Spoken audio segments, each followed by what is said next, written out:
What's up, everybody? Rothstein here, Betting Public Sports Show. I'm your beloved host, Fame Rothstein, a.k.a. Yves St. Croissant. Today is Tuesday, January 6, 2026. Please like and subscribe to the video. Leave comments. Share the content. All right? No sports betting action today. We will have the playoffs. We'll have action on Saturday and Sunday and the Monday night game. Now, who is that? Houston at Pittsburgh, I believe, isn't it? But yeah, like I said, like and subscribe to the channel. Leave comments and share this video. Because today I'm going to give you the 5 most insufferable people that I've come across on Twitter. Not Twitter, on social media. Might have been Twitter, might have been X, formerly Twitter. Might have been Instagram. You know, those are the two I mainly use. Yeah, I'm going to give them to you. So let's just get right into it. Because these first 3 I'm going to give you are I guess what you would call the honorable mentions. And what I mean by that is that had I done this maybe 5 years ago, they may have made the list. But they're not now, and I find them very useful. Well, one's not. One would have never made the list. And that's Dr. Umar. I don't care what anybody say. I know, the school, everybody say what they want to say about, him not doing the school and whatnot and his financial troubles that he had recently and whatnot. But let me tell you something. Dr. Umar is useful. He's very useful. Just got in over his skis, I think. Me personally, he just got in over his skis because when he's talking about them psychotropic drugs that when he's talking about them psychotropic drugs that they put on kids, if he'd have just stayed in that lane, he'd been fine. He'd still be where he is. But he started drifting off into other stuff, and then the school issue that he didn't still hasn't put up, whatever. School, I believe it's in Delaware. Somewhere around his home base of Philly. But when he's talking about the schools and how they treat the children, the black boys, that dude is money.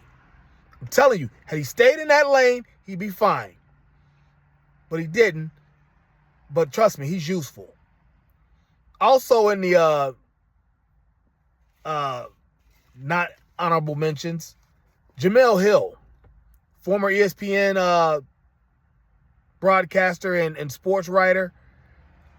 Jemele Hill's a damn good, dynamic sports writer. Obviously, that's how she gets to ESPN, the magazine, and gets to be on and usually get to be on ESPN and whatnot. Used to give great takes about sports. Really one of the first women that I started really paying attention to on her sports takes. She has good sports takes. But, she had a little issue with ESPN. And I kind of saw it coming. She was going to leave under not friendly conditions. I guess it was a buyout and whatnot. And then now she goes on the internet. Now she's, showing off her husband. She's like the Star Jackson of sports reporters. Star Jackson, one of the first panelists, co-hosts of the TV show The View, and a big woman.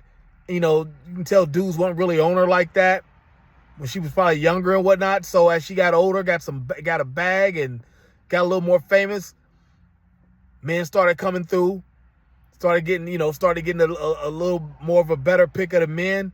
And as she started getting married, there was some she was always talking about her wedding on the show. Some say there might have been some unethical things going on with the advertisers of advertisers and people giving gifts on her for her wedding and whatnot. But Jemele Hill, probably in the same, she wasn't big like that, but a big girthy burly woman or nothing like that. But she probably she wasn't, Jemele Hill, like I said, she was a good sports writer. And, she wasn't eye candy. Let's put it like that. But now she got the bag from ESPN. Now all of a sudden got a husband and, they're showing off, she's doing some risque photo shoots, half naked and photo shoots and doing, the bed, what they call it, the bedroom chronicles or something. Her and her husband laying in bed, talking, whatever. It was just like, all right, Jemele, I get it. Okay, you got your man now for life, and now you doing your thing, showing off. But that used to kind of catch me a little bit. I didn't really like. I thought she was doing a little too much with some of that. But I fuck with Jemele Hill. Okay, and the last of the not honorable mentions, Tommy Sotomayor. Those of you know who Tommy Sotomayor is, he kind of gained his fame on the internet from, just shitting on black women. I'm not one of these people that say, oh, your mama black. This, I'm not one of that. And Tommy's got talent. He's funny. He can flip him. He can turn a phrase. I know Hassan Campbell does it a little bit now, singing and whatnot. But Tommy was the first person I saw doing that, singing and whatnot. I remember one time he flipped the Cranberries. He's like, what he say? Do you have to let it linger? Talking about, black women's angst and whatnot. But that's the thing with Tommy Sotomayor. It's like, damn, bro. You don't like the way black women behave in public and some of their antics. What else? After, I think I've been watching him catching him for about 10 years. I used to watch him. Yeah, I used to watch him, quite frequently. He had a beef with Tariq Nasheed, dude who I absolutely adore on here for what he does, and kind of saw it coming. But like I said, Tommy Sotomayor, had I done this maybe 5 years ago, he probably would have made that list. But now let's get to the list. Number 5. It's kind of recently been getting a lot of run on social media and the internet. Dr. Cheyenne Bryant. She's like a women's help advocate and life coach or whatever. I don't, but everybody says something about her is just not right. Some people question her qualifications. She's not really a doctor. They say this and that. She says she's 42-ish, and single, never been married. Wants to start a family, but it's like, you're 42, babe. Like that biological that alarm clock, it ain't ticking. No, that alarm clock's at full buzz, and you snoozed on it way too long. And the thing that really chapped my ass with her, she was on the Shannon Sharp podcast, Nightcap, and said women should never sign a prenuptial agreement. But she would make one for a man to sign. Is what I took as what she said. And it was just like, what? Like, that's bizarre for you to say that. I guess she's trying to, be like the female Kevin Samuels. Rest in peace, Kevin Samuels. And it's just like that lane ain't going to work for women because, you'll have a bunch of other women being 40 years old, single, no kids, never been married. She wore this outfit to the Jeezy concert. It's supposed to be like a classical, like Jeezy was supposed to be like, rapping to an orchestra. They do that now with some of these rappers who got a big enough catalog. And it's just like, me personally, her face doesn't look 42. She looks to be considerably older. And if you ask me, most people, women, male or female, but especially females, you're 42 years old, and especially if you're attractive like her, she's a nice looking woman. You're not married, you probably missed your man. She was on Nick Cannon talking about how it was either Nick Cannon or Paul Pierce's show, podcasts. She's on one of them saying that, the guy she's been dating off and on for 5 years is 9 years younger than her. So that means you met him when he was 28 and you were 37. Like, even though that's an adult relationship, that's almost cougarish, because you're kind of still in that man's youth. Because, you haven't given him any children yet. Like, what are you doing, man? But I digress. All right, we continue on. Number 4, RG3, Robert Griffin III. You guys know I don't like many sports podcasters from former jocks, But this is just an insufferable guy, because, he was another guy that was, almost on that Tommy shit, dissing black women all the time. But everything's about race with RG3. And he's always talking, say every now and then, every 3, 4, 5, 6 months, he'll make some posts about loving who you want to love, this, that, and the other. And it's like, all right, man, we get it. You love and marry white women. You've married 2 of them now. We get it. It's okay. Just say your fucking piece about what you're talking about sports. That's what we want to hear from you about. Specifically the NFL. You don't need to be saying nothing about Angel Reese. You don't need to be saying nothing about nothing else but the NFL and just pro athletes in general. Maybe be more specific and talk about quarterbacking like Cam Newton does. And he just shitted on Cam Newton a little bit, saying about Cam Newton and the game manager stuff. Yeah, RG3, and this will really chap my ass about him. That kid that plays football, Eastern Michigan University, Noah Kaniga. He's from Southeast Indiana. 20 minutes from me. He's in a little river town. I've met the kid before when he was like 11, 12 years old. Played baseball for his dad. And high school football for his dad as well. And names on the back of the jersey, Knigga. I'm the plate umpire. I'm umpiring their games. And I was like, oh. I seen his name. He hit a foul ball. He's running down the first. I see his name. I was like, ooh. And I looked at some woman who was behind the fence. It happened to, I'm pretty sure that was his mom. Now that, interviews have come out from RG3 interviewing the family and shit about the name, that old Chappelle skit. Like that was a comedy skit by Chappelle. Leave that kid's name alone, but she told me how to say it, Kaniga. And RG3, like I said, on his little racial goofy shit, interviews the whole family. Mom, dad, brother, sister, all, they yucking it up.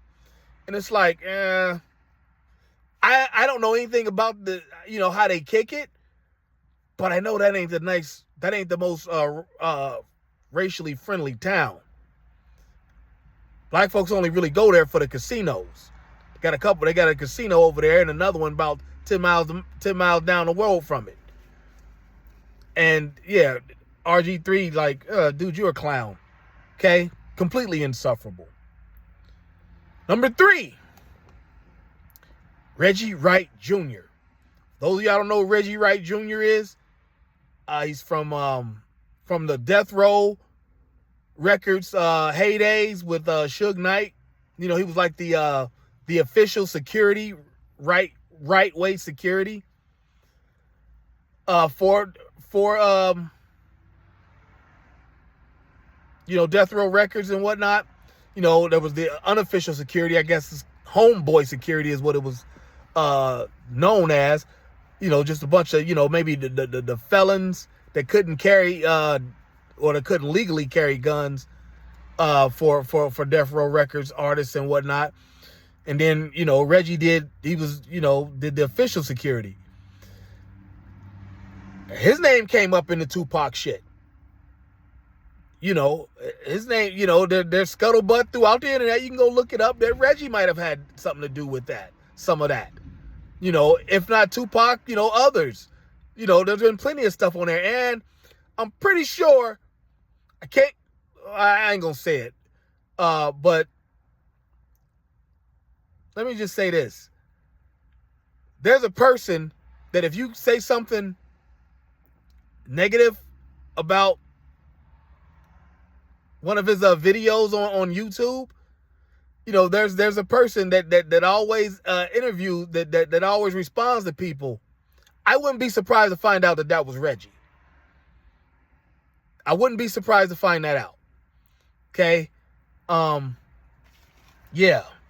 That was number 3. Number 2, another doctor, Dr. Boyce Watkins. This is one of the most smug, condescending, supercilious sons of bitches you ever met in your life. This guy, all he does is shit on, especially black athletes. He shits on them all the time. All the time, you know, and you know, brags about how he's got more money than somebody. He's like a financial guy. You know, talks about stock tips and whatnot. Talks about how you know, how they always coming up broke and he's got money. He's like 5'6", 5'7". He muscled out a little bit. He was a little chubbier than he was. He lost a little weight and was lifted. You can see it in him. Props to him for that. Definitely props to him for that. You know, taking care of his wealth. You know, flaunting his wife, who is like not really, she's not a catch at all, but maybe she's a catch for him. But it's like you did the one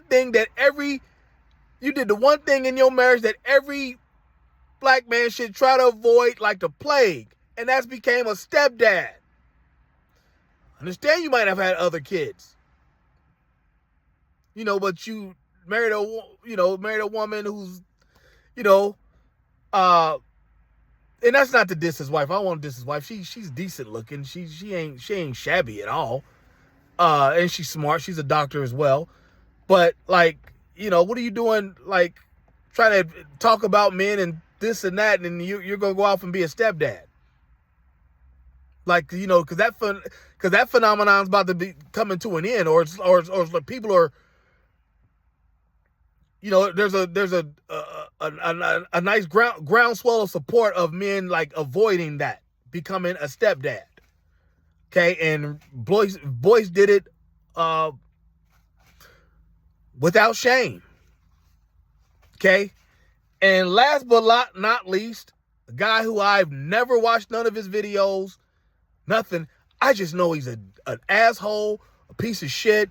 Like, how's this dude even famous even in black spaces? And that's Adam 22. I don't know what the name of his podcast is or what it used to be, whatever, but all I know, it's always about beef, you know, some type of, you know, LA gang violence or some shit going on, and people in beef and people beefing and stepping to each other. That's all he talks about. But the one thing that really, that's one thing, but the thing that really chaps my ass about this guy is, and let me say pause as I say chap my ass about this one, he openly lets people bang his wife. She banged one dude, you know, because she wanted to bang a black porn star or whatever. She did it. Now she's calling out other people that she wants to have sex with. And he's sitting there on camera with her like, yeah, hey, Blueface, come bang my wife. Or, you know, shit like that. It's just like, how's this getting promoted to black spaces? Like, when did we ever co-sign some shit like that? Let niggas, you know, take down your wife and you sit there and watch it and blah, blah, blah. What's up with this? Like, we supposed to, like, rock with that? Like, you a clown. Get the hell off the internet. You know, so there they are. I got Robert Griffin III, former NFL player at number 5. I'm sorry, I got Dr. Cheyenne Bryant at number 5, self-help guru for women. Robert Griffin III at the 4th spot. Number 3, we got Reggie Wright Jr., you know, former cop who's been to jail after he was a cop, and former security for Death Row Records. Boyce Watkins, financial guru at number 2, and Adam 22, some type of tattooed white podcaster who likes to let and watch black men nail his wife. And you know my honorable mention. So tell me, who you do you agree with that list? Do you have any, did I miss anybody? Should anybody be taken off? Should anybody be added? You tell me, who are the most insufferable people in black spaces on social media? You let me know what you think. Share, like and share, but definitely subscribe. And I'll holler. Peace.